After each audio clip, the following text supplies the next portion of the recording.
Hi, I'm Maggie. Thank you for stopping by Crafts the Charm today. I'm so glad you're here.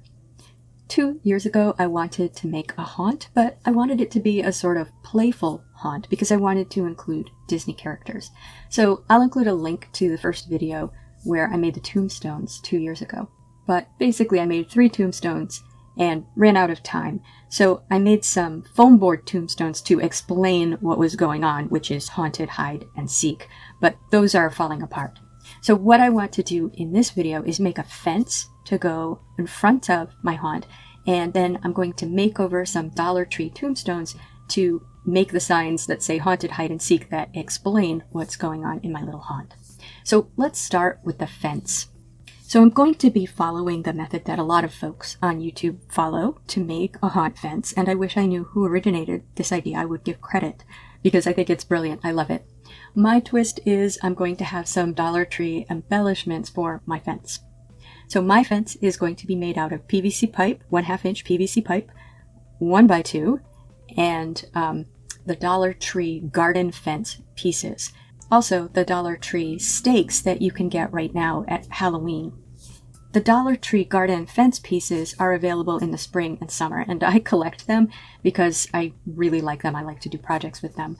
But if you don't, they have some fence pieces now that are spookier. So you could certainly use those, or you could skip them altogether and just use the stakes, the decorative stakes.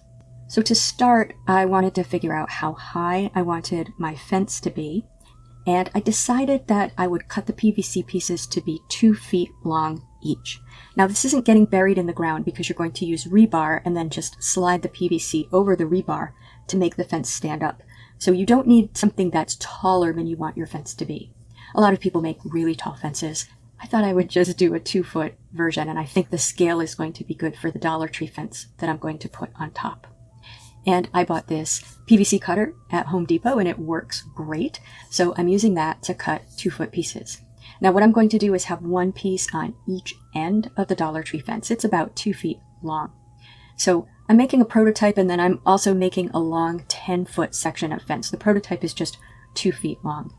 So I'm going to cut 2 pieces for my one panel. And I need 6 pieces for my longer 10-foot piece, but when I was cutting this, I forgot what my prototype looked like, and I thought I needed 3 pieces per Dollar Tree fence panel, so I cut too many pieces when I was doing the longer 10-foot piece. And now the trick to this is you attach things together with screws, and the reason that's a trick is because then at the end of the season you can just remove the screws, and now basically you've just got a bunch of tall, thin pieces that you can easily store. So I'm going to drill holes at 1 inch down from the top and 6.5 inches down from the top, and that's to attach to my Dollar Tree fence piece. Now if you have one of the spooky fence pieces, I'm not sure about the measurements because I don't have any of those. So I just measured the fence so that I would be able to attach it in 2 places to the PVC. Now for the last hole, I'm going to drill that 5 inches from the bottom, and that's what the 1x2 is going to rest on. Now once you've drilled the holes, you can put screws into the 2 holes at the top that the fence piece is going to attach to, but do not put a screw in the bottom piece. You need to slide the 1x2 on before you can put that screw in. I'm using 1.5 inch outdoor screws. I think a 1 inch screw would work well. The 1.5 inch stick out a little bit, but I was just working with whatever I already had in my basement, and these happen to be gray. Now for the 1x2, I have an old one here that was sitting in my yard that I'm using for my prototype, and I'm going to cut that to be a little bit longer than the fence piece because I need to drill holes in it to slide the PVC through. So I want to make sure there's some room on the ends. And then I'm going to drill a 1 inch hole at each end of that, and that's what the PVC is going to go through. Now, the fence with just the PVC and the 1x2 looks a little bit unfinished because that Dollar Tree fence has what looks like wrought iron vertical pieces all along it. So what I'm going to do is use some of these 32-inch bamboo skewers that I get at Walmart. And look at the name on the package, because if you search that on the Walmart website, these should come up. If you just do a general search, you're going to get all kinds of things that are more expensive. These used to be $1. Now they're closer to $2, but it's still a great deal. So the Dollar Tree fence piece has basically 5 vertical pieces with the little fleur-de-lis pieces between them. 2 of those pieces, the ones on the ends, will have PVC attached to those. But for the 3 in the middle, I'm going to use the bamboo stakes. So I need to drill holes in the 1x2 where those are going to be. So I just held the fence piece against the 1x2 and marked where that was. I also marked the center of the 1x2 so my holes would be centered. And then I drilled, I think, about a 1/2-inch hole for each of those. You should just look at whatever drill bit works. I can't tell you really the size of the drill bits except the 1-inch hole that I drilled for the PVC, because mine aren't organized very well into my bit container. Okay, so once you have all of those pieces, we've got the PVC with screws drilled in at the 1-inch and 6.5-inch marks. And we've got our skewers and we've got our 1x2. I just used zip ties to attach the fence so that it was around the PVC over the screws. And that way gravity will pull the fence piece down and the zip tie will just rest on the screw. You can also use wire. I used paddle wire for some of this, and you can use paddle wire to wrap it around as well and secure it around the screw. But I don't think that's really necessary. Now you are going to want to cut off those stakes at the bottom of the fence that you would use to stick it in the ground. We don't need those. And then we're going to slide the PVC through the 1-inch holes on your 1x2. Now at this point you can put the screws in at the bottom at the 5-inch hole, and your 1x2 will rest on that when the piece is vertical. Now for the bamboo skewers, I drilled a tiny hole about a 1/2 inch from the top of the skewer, and I did use paddle wire to attach that around the fence piece. It's easier to attach this if you attach it around where the fleur-de-lis attach to those vertical pieces, because you've got something for the wire to wrap around, and then put it through the hole that I drilled in the 1x2 and then cut it off at the bottom. So I think mine ended up being about 18.5 inches long. Unfortunately too long for me to cut it in half and have 2 pieces to use. So we're going to have 3 of those per fence panel. Now, my Dollar Tree only had these Halloween stakes with the bats on them, but I like the bats. I think they're pretty cool. They're very plasticky looking, but we're going to take care of that with paint. So I just took the chains off. They're just hooked on. And then I just used some paddle wire to attach the bat to the middle of the Dollar Tree fence piece. And the pointy part of that pretty much reaches the 1x2 exactly, so it's perfect. Now I did try making the fence pieces without the bamboo stakes just to see, is the bat piece enough? And I felt like it really wasn't. I felt like those bamboo stakes were really necessary to make it feel like it was one coherent fence panel. So when I made the longer fence panel, the 10-foot fence panel, I did just use the 10-foot 1x2. I didn't cut it at all. And that means because I attached the Dollar Tree fence pieces together, there was a little bit of space at either end, but I really didn't think that was going to be a problem. And I just measured along where my 1-inch holes would go, and then where my smaller holes would go for the bamboo pieces, and then just drilled my holes, cut all of my PVC, drilled my holes in the PVC, put my screws in. It was very much an assembly line process. To put the longer piece together, what I did was laid the 1x2 down in my yard and then put the rebar into the ground through the 1-inch holes. That way I knew that everything was going to be lined up when I put it together. Then I could slide the fence, which I had put together with the piece at the top and the PVC, but not the 1x2 or the bats or the bamboo skewers or anything else. and then just slid up the 1x2 and drilled the screws in for it to rest on. When I put it together, I had it a little bit off the ground so that I could spray paint it and be sure to get the bottom of it. So that is the next step. Once you have it all put together, then you're going to spray paint it. And what I'm using is the really cheap spray paint. I have one can here from Home Depot and one can here from Lowe's. Lowe's is the one that I've used in the past, but I bought some Home Depot this time because I had gone to Home Depot to get the 1x2 and the PVC.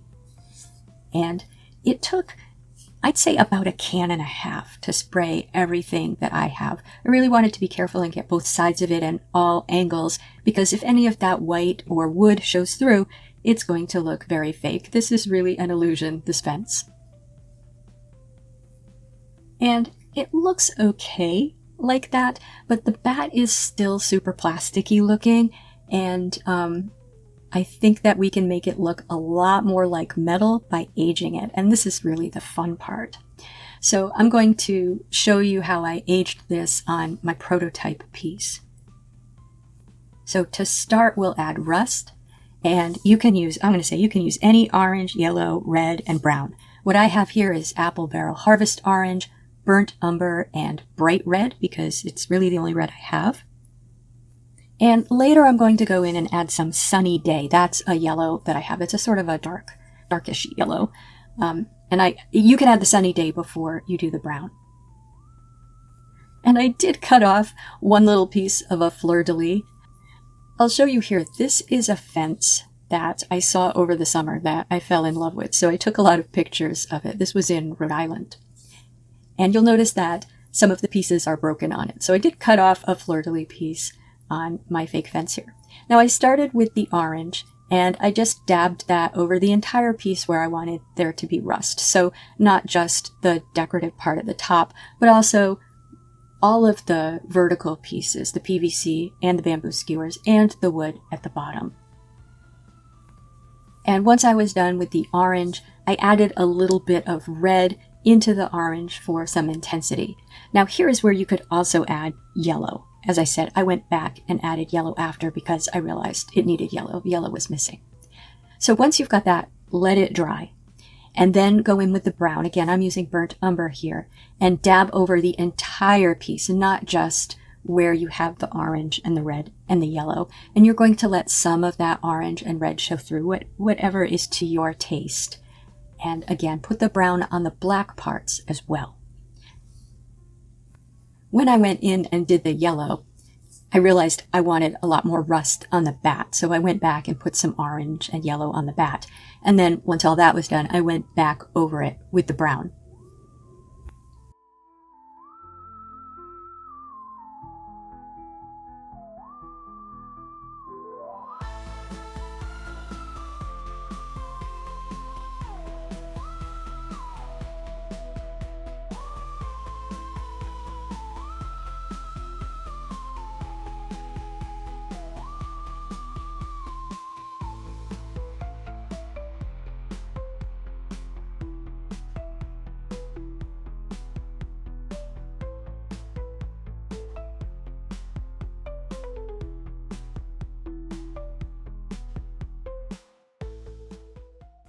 Now, I want to give it a little bit of moss, so I'm going to use this English Ivy Green, which is the same paint that I used on my Tombstones 2 years ago, and I think it doesn't look like ivy at all to me. It looks like moss. I love it. So I dabbed that all over the piece as well, sort of concentrating on the surfaces that I thought would have moss on them. You could skip this step. You could skip any of these steps, but there was moss on that fence, or something, lichen maybe, on that fence in Rhode Island. So I thought I would put moss on this fence as well. And once that's all dry, I'm going to take it outside and seal it with some Spar urethane. Now I need to replace my haunted hide and seek signs, so we're going to make over a couple of Dollar Tree tombstones. And I picked these two because I thought these had words on them that basically matched the words I'm going to replace them with. And the start of this makeover is going to be really similar to what I did when I made the Haunted Mansion sign out of 2 Dollar Tree tombstones earlier this season, so I'll link that video here and in the description if you're curious. But to start, I'm just going to remove those glittery words that are on the tombstones, and I found that the easiest way to do this was by taking the blade out of my box cutter knife and just sort of trying to slide it under the letters. And now I'm going to use the Ravenscroft font again, which I used for my Haunted Mansion sign, and I'll include a link to that font in the description. It's free for personal use. And so I'm going to print out of craft foam the words haunted, hide and seek, and I sized those so that they would fit on my tombstones. And I'm going to print out 2 copies of each letter because I'm going to layer them. Before I add them on, I'm going to use some spackle and try to smooth out and fill in the tombstone. I don't know if there is a better way to do this. I hope there's a better way. If you can think of a better way, please let me know. One thing that I considered was just gluing a piece of nice flat craft foam over this, but I'm cheap and I didn't want to sacrifice a piece of craft foam. Seriously, that is why. Maybe a piece of cardboard. I don't know, what do you think? Because this is very messy and it made it difficult to paint, and I think a flat surface would be better. But anyway, this is what I did. And then I popped out all of my letters that I had cut out with the Cricut, and you can see I cut those in white because we're going to paint over it, so I don't think the color really matters, although black probably would have been better just because I really had to make sure I got all of this white covered with the paint, and black would have just looked like shadows. When I'm removing craft foam letters that I've cut with the Cricut, I found the easiest way to do this is to sort of pull the seam away, so pull the pieces away from each other at the seams, and then the letters just pop right out. So then I used clear Gorilla Glue to attach the letters to the tombstone, and then attach the second layer of letters to the first layer of letters, and let that dry overnight. There were some places where the background was a little bumpy, so I had to weight it down to make sure they got stuck to the tombstone. Now that that is dry, I'm going to use Drylock Concrete and Masonry Waterproofer paint, and the color of this paint is gray. I used that over the summer, last summer when I made my Stitch Tiki. This seems to be the go-to paint for outdoor craft projects like tombstones or paper mache. I don't know how waterproof it is, but it is a nice thick paint with a sandy texture, which I think is perfect for tombstones. So I started by painting the front and edges of these. Later I will paint the backs, but we're going to complete the front before we paint the back. So I thought I would do something that I don't think I did the last time I made tombstones, and that is try to give this a sort of a rocky sort of look, a granite sort of look, before I age it. So I'm going to use black and white acrylic paint. This is just apple barrel black and apple barrel white, and tap it over the piece to give it some depth. And unfortunately, I did not wait for this to dry before I did that. So wait for your Drylock to dry before you do this step. So it was fine anywhere that I didn't have spackle, but where the spackle was, it pulled the spackle up. So I had to paint sort of smooth over the spackle to get it to at least be colored with some paint. And so it looks very muddy in the middle, but you can see it looks pretty good on the edges. So I'm just going to have to come back when it dries and adjust this.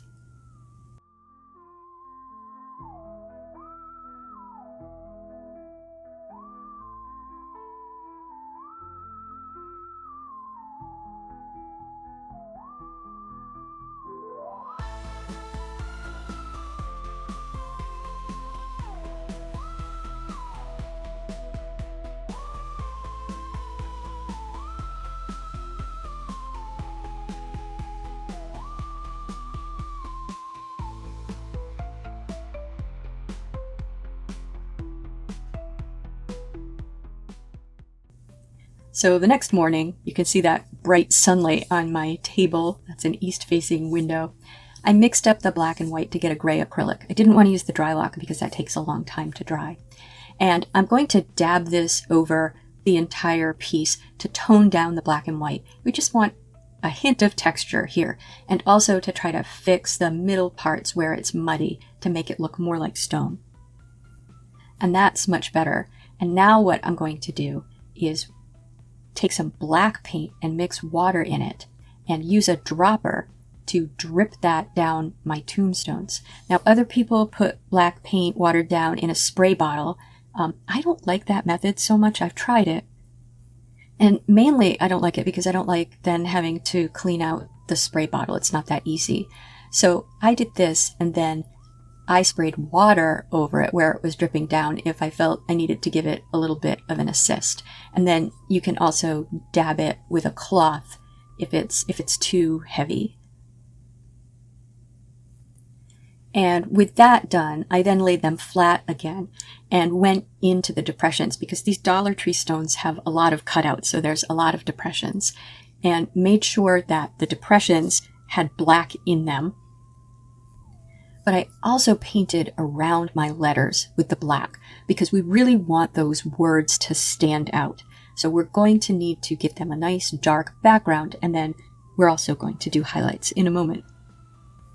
I did try to make it look like the dark was sort of dripping down from the letters, which I think is how it would look naturally. So I also sprayed a little water on it to get that paint to sort of drip under the letters.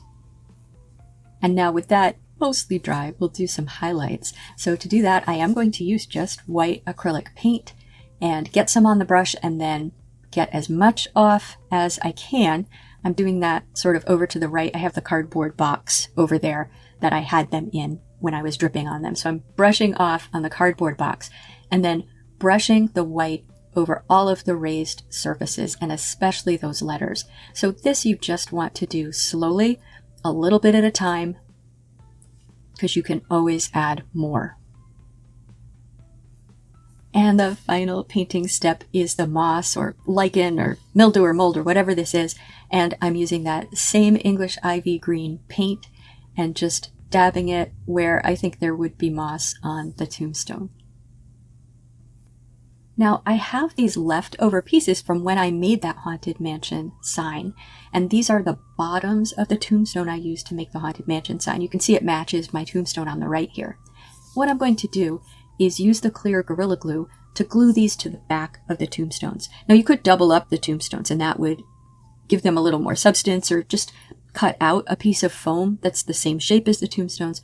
I'm just going to use these pieces that I already have and just glue them to the bottom. And for one piece, I'm just going to have to break off a little bit of that so it doesn't show through in the front.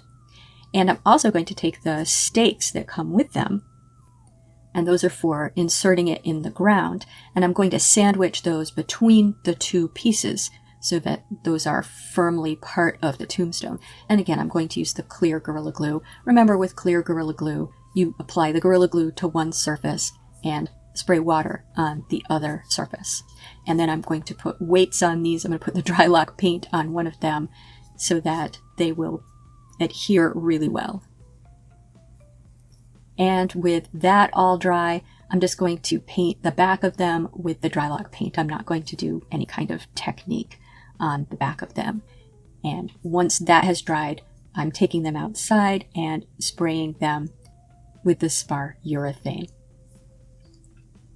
So here's my haunt this year and some close-ups of the tombstones and the fence pieces. I would love to know what you think. Please tell me in the comments.